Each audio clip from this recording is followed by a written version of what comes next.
Mga kabakal, ito ay isang mahalagang tip para sa mga baguhan, sa mga nagbabalak gumawa or bumili ng calandius oil, kasi ang kalimitang problema natin dito kasi pag napapasukan ng tubig yung loob ng chamber, nagliliyab, lumalakas ang apoy. Kaya ang simpleng solusyon dito ay ganito: kumuha kayo ng kaldero ng pressure cooker, kasi ang kaldero ng pressure cooker ganyan ang puwitan niya, paumbok dito sa loob, yan, nakaumbok yan. So ano ang resulta? Bakit kailangan nakaumbok yung loob? Kasi ang resulta nito, hindi makakaakyat papunta doon sa tapat ng butas ng chamber ang tubig in case umapaw. Ibig sabihin dito, tutulo na siya dito, hindi na siya makakarating doon sa butas ng chamber. So importante ang mga ganitong bagay, kaya hindi na natin kailangan dito ang anti-liyab, anti-apaw na aparato nilalagay dito sa ibabaw ng chamber. Ito, 1 taon ko nang ginagamit ito, mahigit na, kaya hindi pa naman ako nagka-problema sa pag-apaw.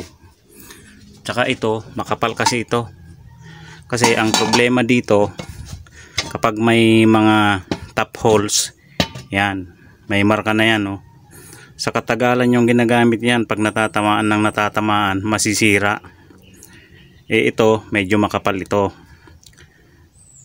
Iwasan yung gumamit ng mga manipis, kasi madali yun masira. Bubutasan niya yan, kasi doon sa mga top holes, yan, sa mga nasa ibabaw na butas, ito yung tinatamaan.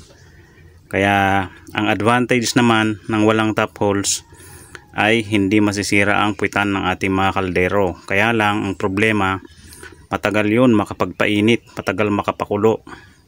Kaya kailangan medyo makapal yung gagamitin natin dito. So ayan, isang simpleng tip na mapapakinabangan natin sa ating calandius oil, mga kabakal. Ito, effective ito, kasi matagal ko nang ginagamit ito. Effective yan, hindi yan aapaw, kasi hindi aabot doon sa chamber ang tutulo na tubig. So okay, simpleng tip, napapakinabangan natin.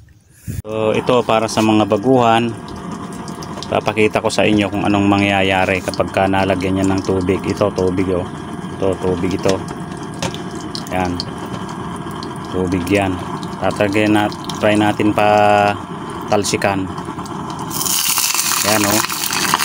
Lumalakas ang apoy niya kasi pagka napapatakan yan ng tubig, ano nyo, ang lakas, oh, bumubula.